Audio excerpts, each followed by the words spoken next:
देश का लोकतंत्र का जो वोट है, वो वोट ही देश के संविधान का इंजन है। वो बिक रहा है, वो बिक रहा है, उसको बेच दिया हमने। और महात्मा जी कहते थे आजादी हमारे गरीब आदमी के, साधारण आदमी के लिए आएगी, लेकिन ये आजादी जो है वो इस सदन के रूप और रंग से देख सकते हैं हम लोग। अब हमारे जैसे लोग नहीं आएंगे यहां, अब मुश्किल हो गई है। अब चुनाव लड़ना हमारे लिए लोहे, क्या कहते हैं, लोहे के चने चबाना है। ये आम आदमी की जिंदगी में कोई बदलाव नहीं आया 68 वर्ष में। मैं कह रहा हूं हकीकत, हम भी यहां खड़े हैं, हम कोई काम नहीं आए। और ये जो काला धन है, इससे ज्यादा इनको तंग और तबाह आपने कर दिया। अब ये खड़े होकर आपको तंग और तबाह कर रहे हैं। आना ठूटी कोड़ी भी नहीं, ठूटी कोड़ी भी आ जाए तो मैं सदन से निकल जाऊंगा। अब तक तो आपको समझ में आ गया होगा कि आज हम आपकी मुलाकात किनसे कराने वाले हैं। हम शुक्रगुजार हैं जनहित अभियान के राजनारायण जी का, जिन्होंने शरद जी से हमारी मुलाकात करवाई। शरद जी सही मायने में जननायक थे, जनता प्रत्याशी। आगे बढ़ने से पहले इस टॉक डॉग की कुछ खास बातें आपको बता देना चाहता हूँ। नंबर 1 कि ये शरद यादव जी का आखिरी इंटरव्यू है। ये एक अधूरा इंटरव्यू है और इसके पूरा होने से पहले जी शरद जी दुनिया से रुखसत हो चुके थे। दूसरा ये कि इस टॉक डॉग में हम सिर्फ उन पहलुओं पर बात करेंगे, उनसे जानेंगे जो आपको गूगल या चैट जीपीटी पर नहीं मिलेंगे। और तीसरा ये कि उनका इंटरव्यू 4 एपिसोड्स में बटा है। हर एपिसोड में हम किसी खास विषय पर बात करेंगे। आपको हर एपिसोड के स्टार्टिंग में बता दिया जाएगा कि आज किस विषय पर बात होने वाली है, उनसे किस विषय पर चर्चा होने वाली है। ठीक उसी तरह आज के एपिसोड में हम चर्चा करेंगे उनके बचपन के बारे में, गांव, माँ बाप और उनका वो पहला रिवोल्ट, अन्याय के खिलाफ लड़ने का वो पहला बीज जो स्कूल में ही डल गया था, वो जब 5वीं क्लास में पढ़ते थे। और इसके अलावा और भी बहुत कुछ बात करेंगे। चलिए मिलते हैं, बात करते हैं। जो कभी नहीं सुना गया है वो सुनते हैं। आपके पिताजी और माताजी क्या करते थे? आपका बचपन कहाँ बीता? गांव कहाँ है आपका? मेरा गांव जो है वो काफ़ी बाबई होशंगाबाद ज़िले की एक तहसील है, उसके बिल्कुल 1-2 किलोमीटर दूर मेरा गांव है। वो बाबई और तबा के बीच में वहाँ गांव जो है वो आता था। वो गांव जो है उसमें बड़ा संपन्न गांव था। उसमें अमरूद है, जामुन है, आम है, अमरूद है, संतरा है, ये सब होता था। तो मैं गर्मी भर इन चीज़ों को खाता था। इन्हीं चीज़ों के लिए बगीचों में घूमते रहता था। मेरे फादर जो है वो फ्रीडम फाइटर थे। वो तो ज़्यादा समय अपना बाबई में जो कस्बा था उसमें बिताते थे। लेकिन मेरी माँ थी जो सारी खेती देखती थी, ज़मीन देखती थी। हमारे पास यानी अच्छी ज़मीन थी। माँ जो है वो बहुत मेहनती थी और गांव में भी बहुत सम्मान था उनका। यानी दिन रात जैसे किसान काम करता है उसी तरह किसान की तरह वो काम करते थे। इस तरह मेरा बचपन वहाँ घूमा। और इसके बाद मैट्रिक के बाद में जबलपुर आ गया 62 में। जब आप स्कूल में पढ़ते थे उस वक्त आपने एक महिला को और उसके बच्चों को डूबने से बचाया था। क्या थी वो घटना? मेरा एक दोस्त था जिसकी वहाँ हेड मिस्ट्रेस थी। उसी के मकान में मैं साथ, उनका बेटा था जीवन कुमार समी मसीह, उन्हीं के साथ मैं उसी मकान में रहता था। वो कैंपस है यानी अस्पताल का। उसी अस्पताल के कैंपस में एक बड़ा कुआं है। रात को लगभग यानी रात को 12-1 बजे एक महिला अपने 2 बच्चों को लेकर कूद गई कुएं में। और बाबई का इलाका जो है वहाँ नदी नहीं है, कोई तैरना नहीं जानता। मैं तैरना जानता था इसलिए कि मैं अपनी माँ के साथ जो उनका गांव है छतरपुर में गोरा ताल, नौगांव छावनी के पास, वहाँ मैं तैर लिया क्योंकि वहाँ बहुत बड़ा तालाब था। तो वहाँ भीड़ ने काफ़ी शोर मचाना शुरू किया, तो हम लोग भी उठे आए। सब लोग काफ़ी चिल्ला रहे थे, बचाओ बचाओ बचाओ, लेकिन कोई हिम्मत नहीं कर रहा था कुएं में कूदने की। मैं कुएं में कूदा, 8वीं क्लास में था मैं, और मैंने उस महिला को बचाया। इसके एवज में मुझे एक मिनिस्टर आया, उसने इनाम दिया। इनाम में 10 रुपये लिफाफे में थे। मुझे दिया गया तो वो खाली था, बीच में किसी ने निकाल लिया पैसा। तो मैं शर्म में बोला नहीं।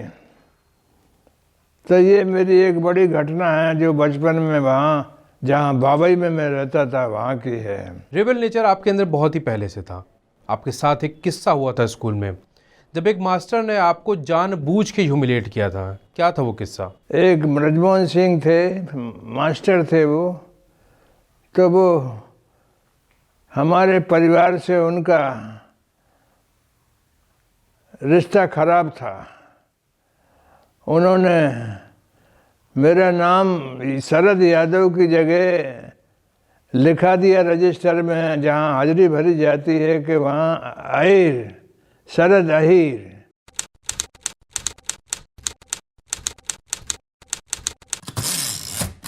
मैं अहिर को समझता था बड़ा छोटा काम है, अपमान महसूस हुआ। तो जब टीचर जो है वो हाजिरी भरवाता है, तो सब लोग खड़े होकर हाजिरी में यस सर कहते हैं। मैं 2 दिन से 2 बार उन्होंने किया। एक पाटनकर थे टीचर, मैं नहीं खड़ा हुआ। उन्होंने आकर के इसकी मुझे पनिशमेंट दिया। तो उन्होंने काफ़ी 2 तमाचे मेरे को मारे। मैं उसी गुस्से में बाहर निकला, और मेरे पास एक सेट थी टीन की, मैं उसको फेंक के मारा। वो लगी किसी को नहीं। खिड़की से कूद करके मैं बाहर घर आ गया। अब ये बात जब पता चली तो ये हो गया कि हमारा रेस्टिकेशन होगा। मैट्रिकुलेशन के बाद कॉलेज लाइफ और फिर पॉलिटिकल जीवन की शुरुआत। जबलपुर शहर में आपके पॉलिटिकल करियर की बहुत ही मजबूत नींव पड़ी थी। कैसे हुई थी सफ़र की शुरुआत? गांव में मेरा ज़्यादा समय नहीं बीता। गांव में सिर्फ 8वीं तक मैं रहा हूँ, बाकी इसके बाद तो मैं चला गया। और फिर इसके बाद 62 में जबलपुर चला आया।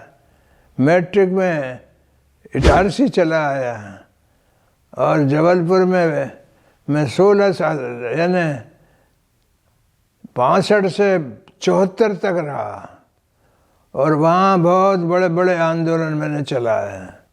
इसके बाद में इंजीनियरिंग कॉलेज में मेरा एडमिशन हो गया, और इंजीनियरिंग कॉलेज चला गया।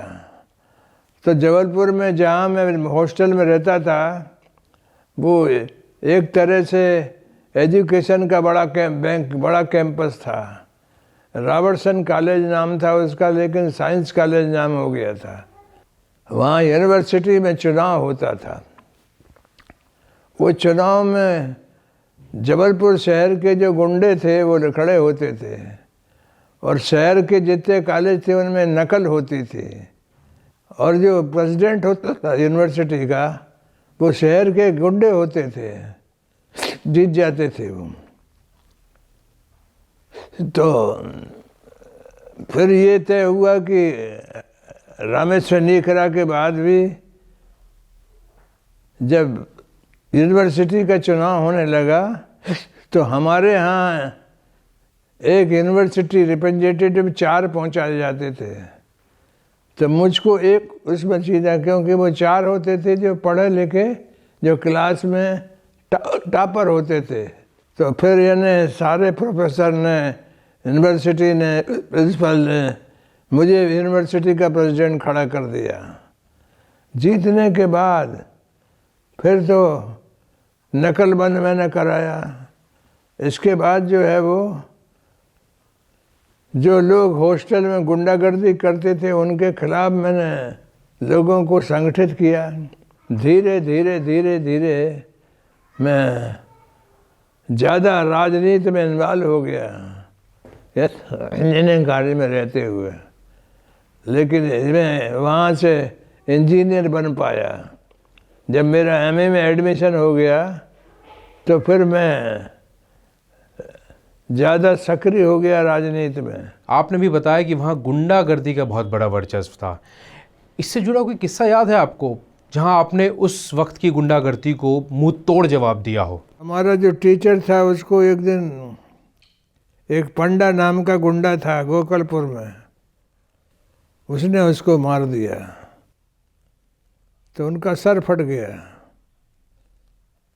तो फिर सारे हॉस्टल से लड़के उसको मारने के लिए गए, लेकिन वो एक छोटे रास्ते में अकेला था तो सारे लड़कों को भगा देता था।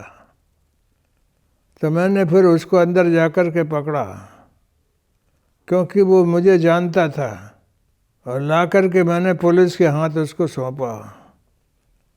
यानी ऐसी कई घटनाएं थी मेरा जिससे दोनों हॉस्टल में प्रभाव बहुत जम गया हो गया। और इसके बाद मैं यूनिवर्सिटी का प्रेसिडेंट बन गया तो और ज़्यादा मेरे प्रभाव है वो बढ़ गया। 1961 में उषा भार्गव की सुसाइड के बाद हिंदू मुस्लिम दंगे भड़क गए थे, और फिर जब आप जबलपुर में थे तब भी पॉलिटिकल माइलेज के लिए दंगे भड़काने की कोशिश करी गई थी, जिसको आपने बहुत ही साहसी तरीके से रोका। कैसे हुआ था वो सब? एक बार दंगा होने वाला था तो मैं इंजीनियरिंग कॉलेज और साइंस कॉलेज के लड़कों को ट्रकों में भर के ले गया, और मैं जो दंगा करने वाले लोग थे उनको ललकार के कहा कि खबरदार, यदि तो मुसलमान मोहल्ले के बाजू में जो बस्ती थी तो इनका ओंकार तिवारी था और कुछ उसके साथ के लोग थे। वो छोटी सी बात पे कि कोई घटना हो गई होगी तो तनाव हो गया। यानी एक तरह से मैं ऐलान किया था यूनिवर्सिटी का प्रेसिडेंट।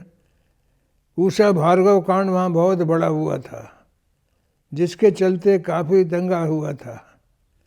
तो जब मैं यूनिवर्सिटी का प्रेसिडेंट बना तो मैंने एक बात ये भी कही कि दंगाई लोगों को मैंने ललकारा कि खबरदार दंगा किया तो हम लोग जो है वो दंगा नहीं होने देंगे।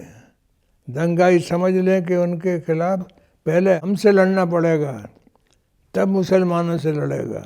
तो फिलहाल अभी तक हमने जाना कि कैसे शरद जी ने जबलपुर में अपनी राजनीतिक नींव रखी, और गलत ना सहने की भावना, दूसरे के प्रति उनके अंदर प्रेम बचपन से ही रहा है। अगले एपिसोड में हम जानेंगे कि आखिर वो डॉक्टर राम मनोहर लोहिया उनकी लेखनी से कैसे इंस्पायर हुए, कैसे उनकी मुलाकात हुई जयप्रकाश जी से, और कहानी इमरजेंसी की। तब तक के लिए जय हिंद।